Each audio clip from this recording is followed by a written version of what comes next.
Hello, I'd like to invite you to spend the next 30 minutes with today's guest, and that is Sherry McDowell. And Mhm. Sherry is going to speak with us today about how we can empower team results. I'm Marlene Foster with Empower the Vision. And as I was saying today, my guest is going to actually talk something similar to what some of you've seen. I have a YouTube channel which is Walk Talk with Marlene, and today we're going to walk talk with Sherry McDowell, and she's going to talk to us today about her life's journey. Welcome, Sherry. If you would tell us a little bit about you, and you can even talk about your expertise. Thank you for being here with us. Oh, first of all, thank you, Marlene Foster. Um, Two things. One, we are part of the same cloth. I just know that. I so respect and honor you. I'm just humbled and really delighted to be here with you today. With that said, this whole you bringing me on started because of your presence and how you accelerate on LinkedIn is where I've gotten to know you and vice versa. And then I answered something and I sent you a little blurb about how I showed up in grade school. So if you don't mind, I'd like to start there with that story, which trails all the way to where I am today. Absolutely. Thank you. Oh, thank you. So, and that story was brief. Was shoot back in grade school. Mom registered my. I have a twin sister. Registered us to learn to play tennis at the city rec center. So it was all summer long, and we practiced and we learned. And then end of the summer was the tournament season. So we played. Cheryl and I played together. With that tournament season, we knocked everybody out, and then it became down to first place and second place with my twin sister Cheryl. With that said, Cheryl was always a little bit better athletic with me, but I found a tennis wall and I practiced and practiced and practiced. And when it came down to the playoff, oh my God, I mean, she just kept going. I still, even saying it now, I still remember that energy. I dug deep. I mean, oh my God, because I really wanted to be first, but more importantly, I wanted to beat her. And so I dug deep and I just barely won, but I took first place. She got the trophy second, and I got the first place trophy, and I still have that trophy for today. With, with, Congratulations. oh my God, it was extraordinary. But when I wrote that little piece to you, the things that you want to capitalize on that I shared with you that you've kind of taken learned about me are the what I learned from that whole process. I write it down here. I wrote it down for myself: commitment, work ethic, resilience, and rise to the occasion. Now, I Mhm. kid you not, that has taken me all the way through life. Those values and much more, but those are really my core. And so to focus on those four elements, let alone how I've shown up and with the goal of really making a difference in others people's lives and others. I got in management years ago because I thought, my golly, nobody set me up for success. So I'm like, well, I got to set myself up for success and then others. That's how that story went. But the key areas I want to share with you in my journey through my career that I went to college for 1 year and I didn't know what I wanted to study, but I could wallpaper a room with all my certificates. But I went to Arizona. I was passing through. I landed on the Navajo reservation, and this is how life happens for me. So I'm visiting with a woman in a restaurant, and there's a Episcopalian church in Arizona that supports this cafe and this preschool kindergarten. They just school. They had just lost their teacher, and she asked me if I wanted to be their teacher, and I was out of money, and I had been working in the summer with Girl Scouts, and so I was around kids all the time. I'm like, oh yeah, I can do that, and so ultimately I had anywhere from 27 and 29 children, and all these parents either worked for the BLM, Bureau of Land Management, or for the tribe. So they were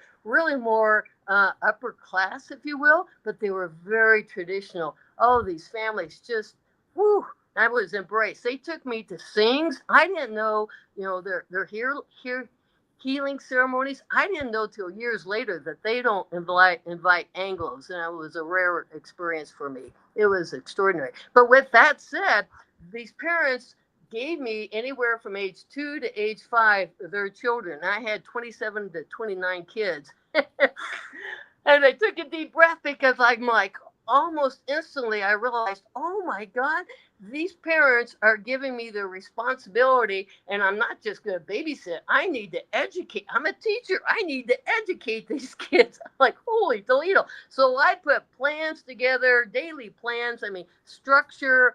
Oh, so that's how I showed up. We had programs for the holidays. So, with that said, on the reservation was what's known as St. Michael's Catholic Church. They had a school from kindergarten through high school. Okay, so my kids, I had very little supplies. My dad worked for School Specialty Supply. At Christmas, I went home. He took me to the warehouse and said, "Sherry, here's some damaged goods. Pick what you want." I said, "Okay, I'll take this and this and that." He says, "Well, don't you want something else?" Well, okay, I'll take that one too. He says, "Okay, look, I'll get this shipped to you." Then I go back to the reservation. He calls me. He says, "Hey, kid, I'm shipping your stuff on a box car." I'm like, a box car, a train box car? And then I got a semi. It's going to pick it up and deliver it to your home. I'm like, okay. He delivered a semi of brand new school supplies. And I'm like, oh my God, what am I going to do with all this? So I unloaded it. I put it all out. And just like magic, miracles, all these kids, 2 to 5, gravitated to where they were. It was extraordinary in their skill sets and the development. And then the older kids and the younger ones, they were helping each other. Hallelujah. So I could see right away where I could engage them and help with their development as well. So most of my kids in that 2 year endeavor I did, it was really miraculous. When they were ready to go St. Michael's for kindergarten, they were reading. So they skipped kindergarten and they went to first grade. So much so that St. Michael's principal wanted me to be the kindergarten teacher for St. Michael's Catholic School.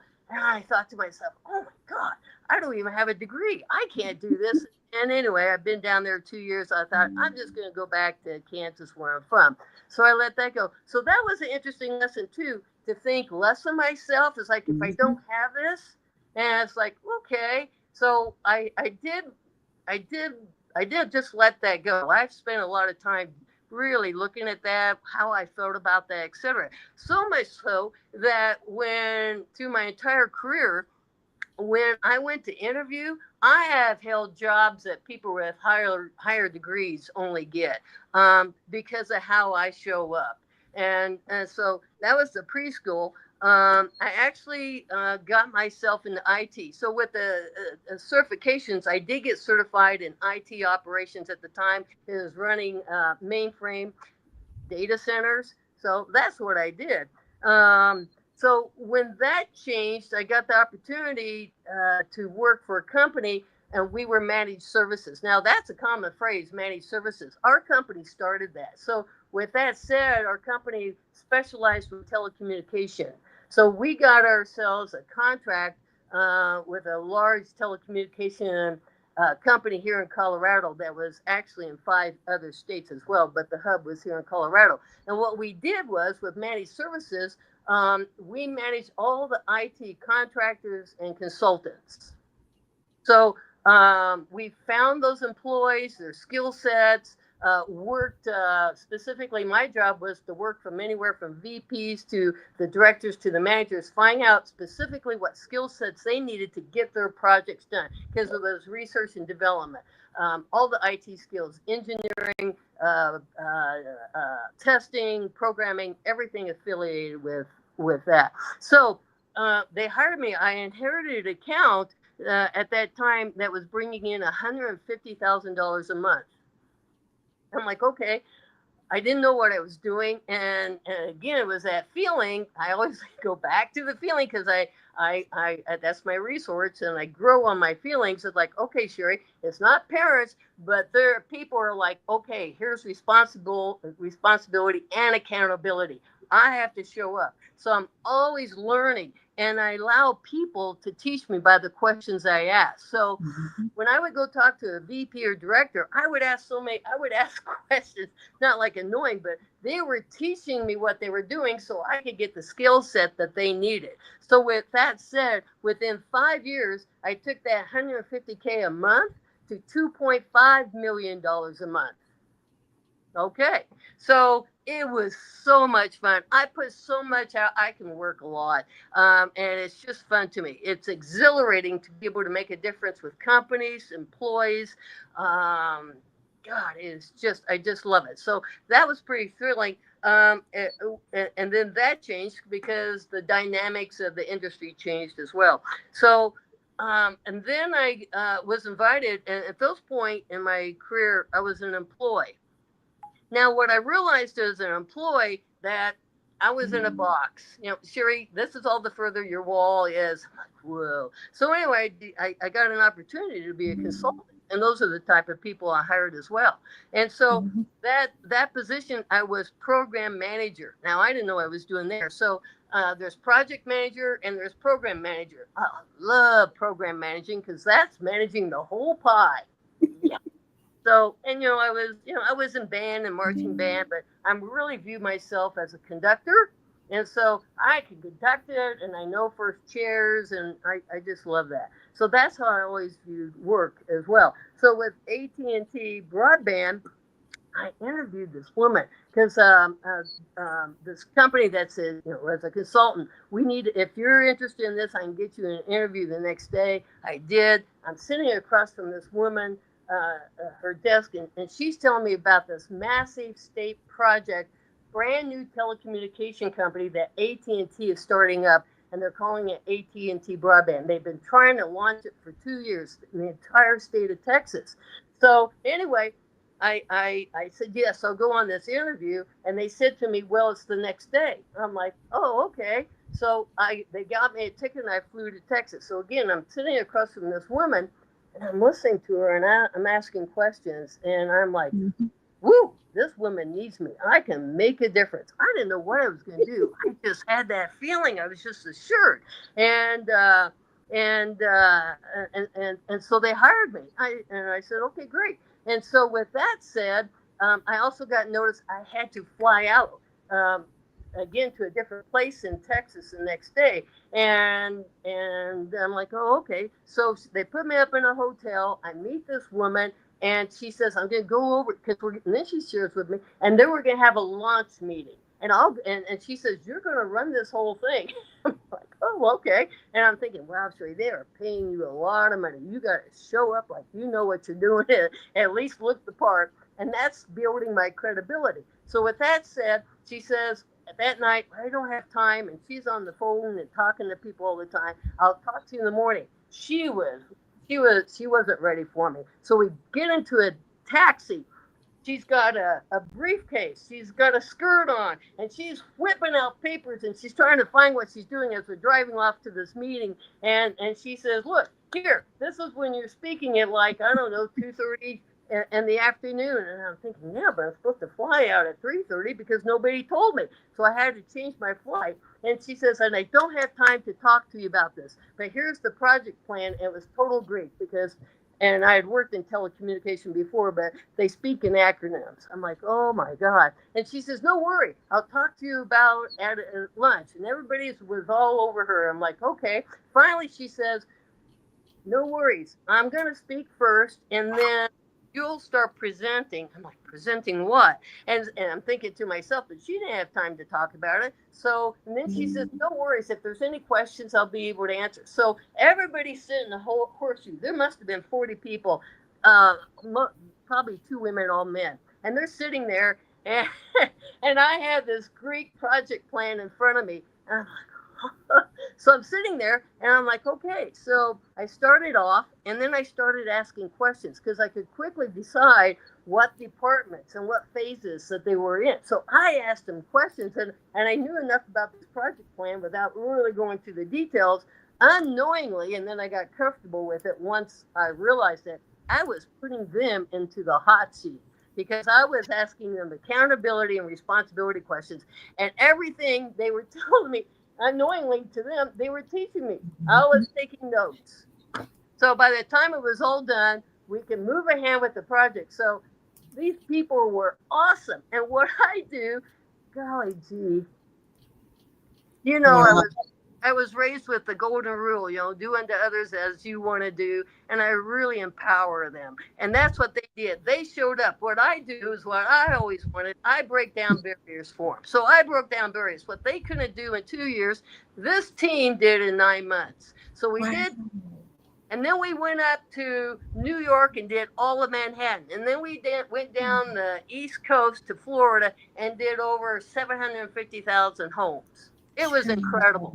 Yeah. So, Look, I gotta ask you a question about the team. The team. Sure, I'm listening to you, Sharon. I'm listening to your enthusiasm and everything about this team. What made your team so unique? And what was it that you felt also that you gained? What did you gain at that point being a team? Because that's a team building that you were doing. Team power.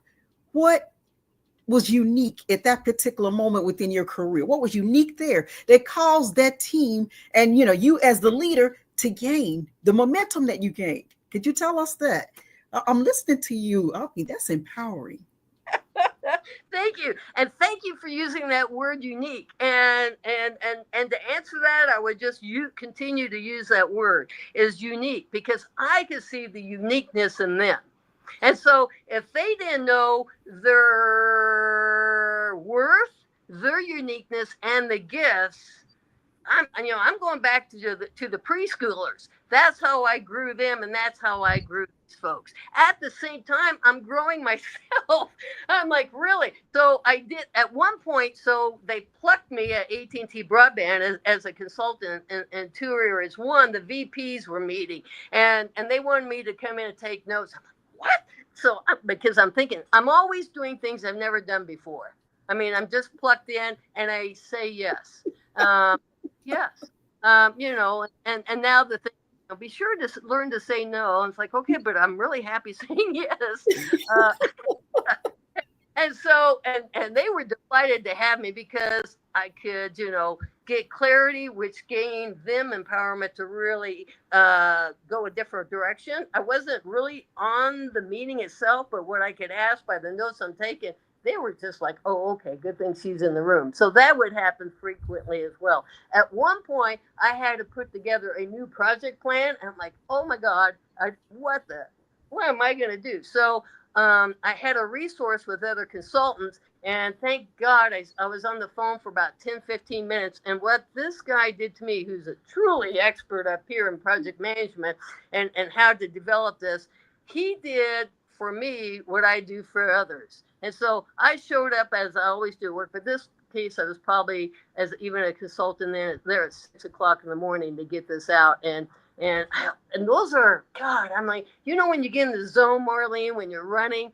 that's how it is for working. You can just get in the zone when you're with you're on a project and you're focused, or with your people as well. Because ultimately, as a orchestra conductor, for me, I'm holding the energy. And I'm holding the energy to get this done. And there's a loose one over here, and I'll bring that one back, or that one's out of pitch. So there we are in emotional intelligence before they ever called it what it is. And so that's essential. And I've built on that.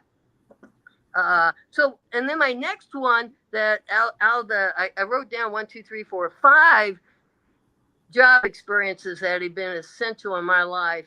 And I work for a mega church. And again, there's been 2 times people called me up and said, will you work for us? And the mega church, they created a position for me, which was ministry of service director. It was run by a minister. It was a mega church, lots of ministers. And she wanted to create a director. So this mega church and ministry of service, if you will, had 40 teams. I mean, the volunteers ran the church, from the common ones, the ushering, the welcome center, etc. But we had security teams and then the count the money on Sundays. So there were 40 teams. So therefore, I had 40 team leaders, and I grew it from 800 to 1,200 people. Now, what I also do as a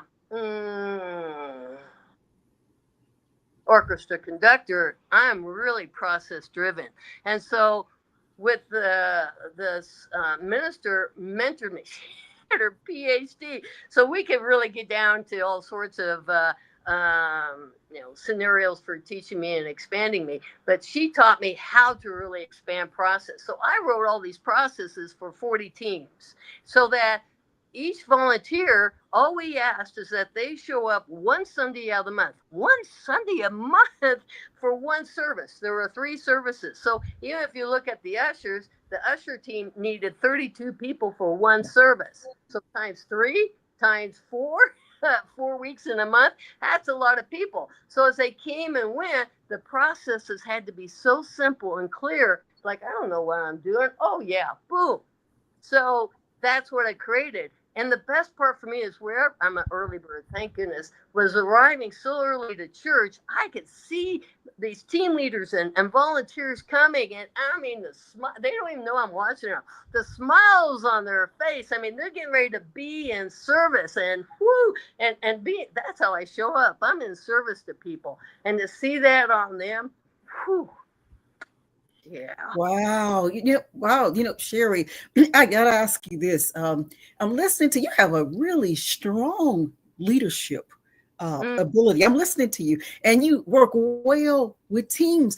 Out of the teams that you work with, did you see how some of those team members started to take on some of your attributes? Some of them step up and start to actually take on the role where you could actually let them take on some of the teams where you maybe take care of something else. Did you ever have anyone or individuals to take on those skills, Yeah. that you were portraying?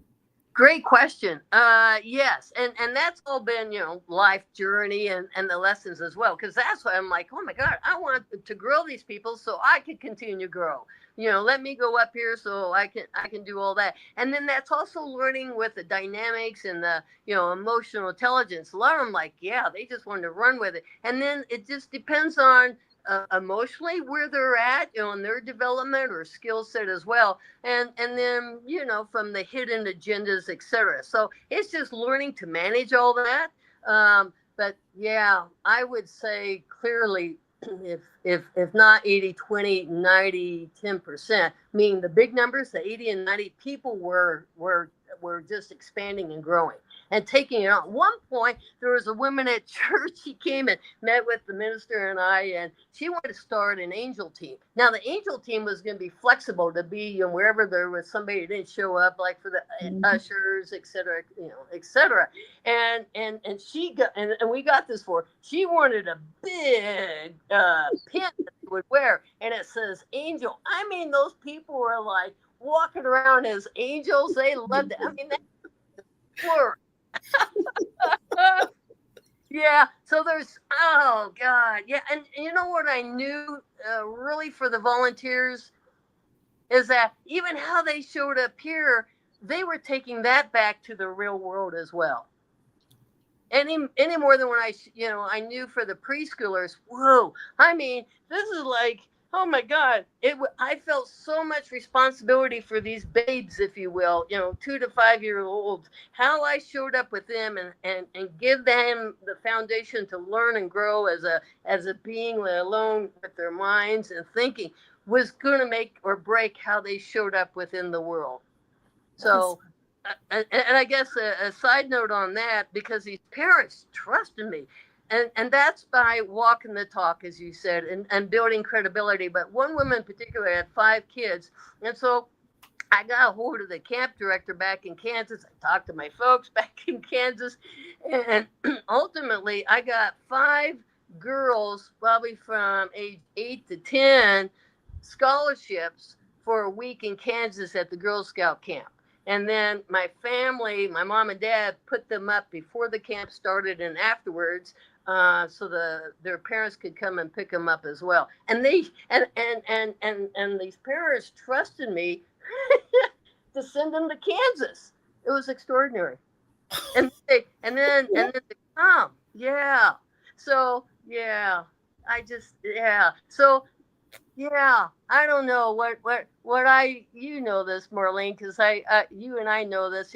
We love life, and Mhm. and that's where I've been so blessed. So with that Mhm. said, so I don't know. We talked before, we're talking now, and I don't know if we said this at the beginning or not, but or at this point, but I want to share this. So I'm 72 years old, and so um, with that said, God, I am so blessed to You still be sure alive. are. And so and I like to say now with two things. One, when we're 1, 2 years old, people say, "Well, how old are you?" And Hmm.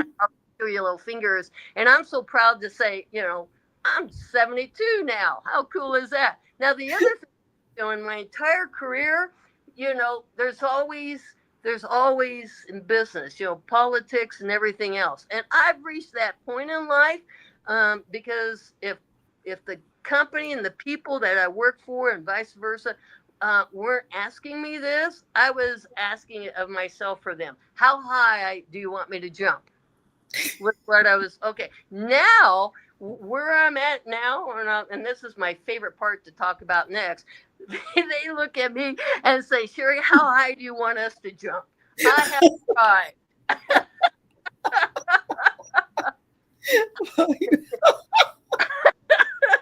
And so here's my favorite thing. I count my blessings every day because everything I believe this with all my heart, mind, and soul. Everything I do in life prepares me for the next thing. It just gets Mhm. grander and Mhm. greater as it goes. So at this point in time, I'm working for Renewal by Anderson, the renowned window and door company in North America. Our parent company is Anderson, 122 years in business. Whoa. So any research and development's been done has been done by Anderson. So in 1995, they created us, Renewal by Anderson, to be the full service window and door residential replacement company because of the product. The window frame, we call it Fibrex. 40% reclaim with 60% thermal polymer. It's really the best window anywhere, but specifically for Colorado. In Colorado, we have such extreme temperature changes, 90 to 50 degrees in one day. So any other window materials installed in Colorado does not have the structural integrity to hold up to those expansion contractions. So, with that said, my analogy is once our windows are installed in Colorado, they're like toy soldiers. So, with all the expansion and contraction, there's no movement. All the other window companies. So, when there's movement, we can't see the movement in the other window material frames, but there's movement. And that's what we eventually, and there's movement. And that's what we call warping. And then it pops the seal that's holding in the argon gas between the two panes. And so, I get to work for I get to work for the best, longest company that I know of. And here's what's most important to me. If I haven't said that, but and you're not gonna be surprised when I say this, Marlene, is that I get to walk the talk with integrity. So everything I say to a homeowner, I get to spout the words as the God honest truth. We're not perfect, but we'll correct it because I get to say that because I have the people, the process, and the products behind me. How extraordinary is that? Which takes me to I work in a department of events and marketing. So we're lead generators. So we go out to events, festivals, music festival, food festival, wherever there's people. And then we partner with retail, hardware, grocery stores, nurseries, etc. And then we train people to go out to literally talk with every person, find out their homeowner, and really listen, get them to ask them questions. Tell me about your window door problems. I mean, really ask open-ended questions because ultimately each person Mhm. we at the most I have 10, 15 minutes because they're not expecting me to be there. I'm eating a Mhm. taco. So and then ultimately the job itself is to set an appointment. So they're looking at me and they're thinking, whoa, again, I'm holding that space for them. I become within that second to 3 minutes a trusted advocate, professional by the questions I'm asking. And by when I invite them and ask them, to schedule an appointment for the next person to come into their home to really look at their window and door problems, they're like, wow, if you're the first point, then I'm willing to have a stranger come into my home. That that's the job. And with that said, we hire, God, we have what, nearly 80 people on our team, anywhere from 18 to 72. 18 to 72.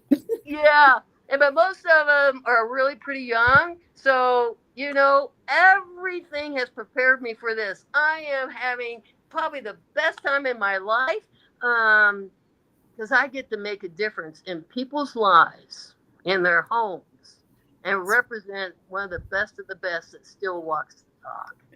And so I'm thriving, and it's, as I shared with you earlier, and my numbers show it. I'm third in the state, in the nation, third in the nation with my numbers. So, and now I'm going full circle back to when Cheryl, my twin sister, and I are learning to play tennis and a beater. So Cheryl and I were always competitive until there was no more always. I was probably in my 20s, and I'm like, this is not fun. This is not fun. And I stopped it. And I became still very competitive, but with myself, because it was what I noticed between Cheryl and I, because I would get that way too. I didn't like what I saw from Cheryl reflecting back at me. How it was kind of like win, lose, who can, and Cheryl's somewhat like that today, and I have nothing to do with that. I just show up differently.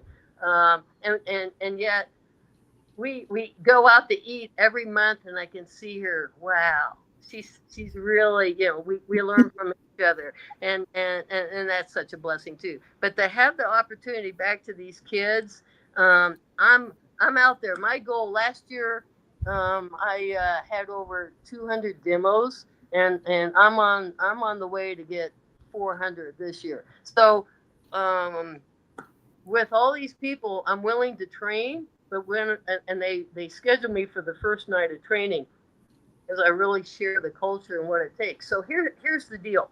So what I share with them is that I told you earlier, I shared with you when I took that account from 150K to 2.5. Okay, so times change. At one point, I'm helping a World War II vet that owned half the gold mines in Central City.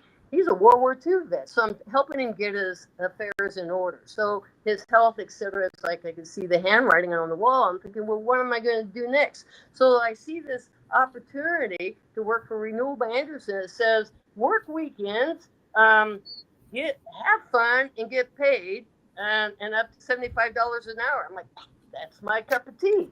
So. Wow, but let me ask you something.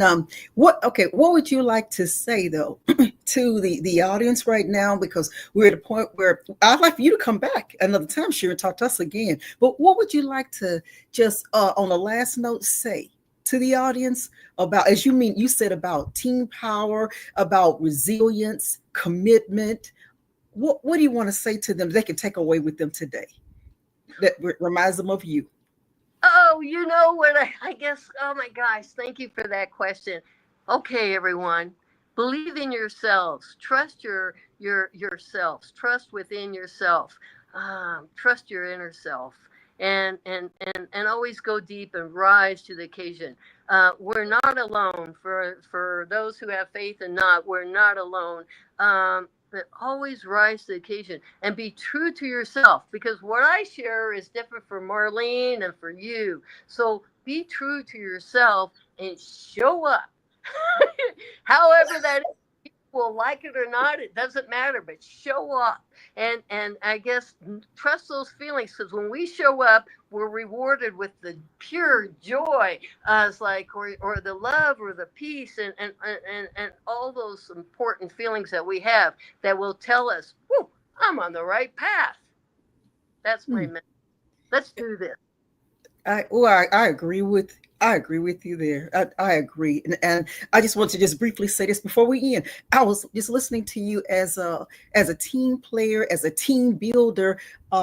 You had such a blend, a mix of diverse groups, of age groups within the team, though. And did all of you? And we'll just we'll end from here after you answer this question.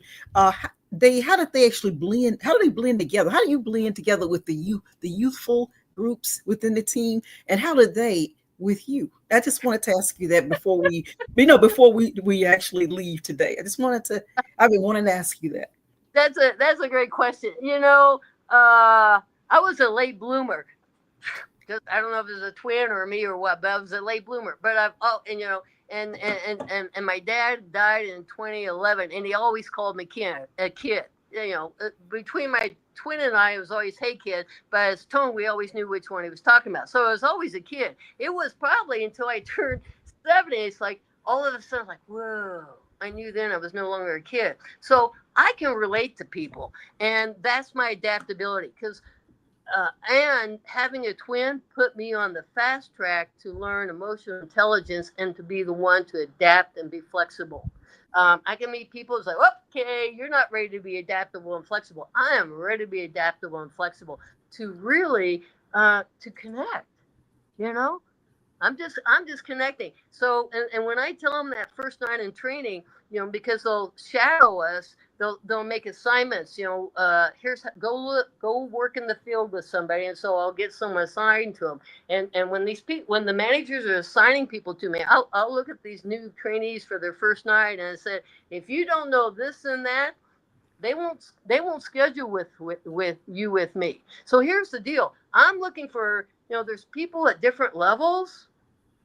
I'm no longer a preschool kindergarten teacher. I'm willing to be there if they put in the work. If they put in the work, I'm your person. Now they don't have to know anything about this. They don't have to have a PhD if they do or don't. But if they put in the work, so I'm theirs. And the example is that when I started with Renewal by Andersen, I came in pretty cocky. I had taken that account to 150K to 2.5.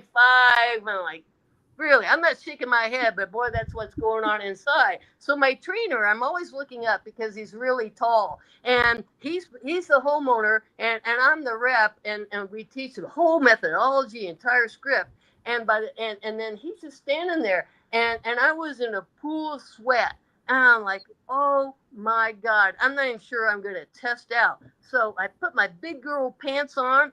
And most importantly, for everyone really listening, I got humbled, and that's what I tell all these kids at different ages. May you all become humbled sooner than later, because then we're open to growing and learning and and be open to others, and just may we all be humbled. You know what? You just said it. I agree with you there. That we do. Humility is the key. You are so right. It doesn't even matter about age, but because I'm willing to listen too, and I work with a lot of youth myself, and I work with people who are still maybe 20 years older or whatever. But it doesn't matter. I've always learned to be just like you said, though. Sherry, listen. I want you, when we're done, to please give me the information so the audience will be able to reach out, connect with you, and then also I'm going to invite them also to read the book 500 Moments of Discomfort, where you are. Your story will be there. So, but I want to thank you so much again for being here with us today, and thank all of you for being here with us today as we talk to Sherry. Thank you so much, Sherry. Thank you, everyone. It was a pleasure. A pleasure. Thank you, everyone, and listen and enjoy the rest of your day. Thank you. Thank you.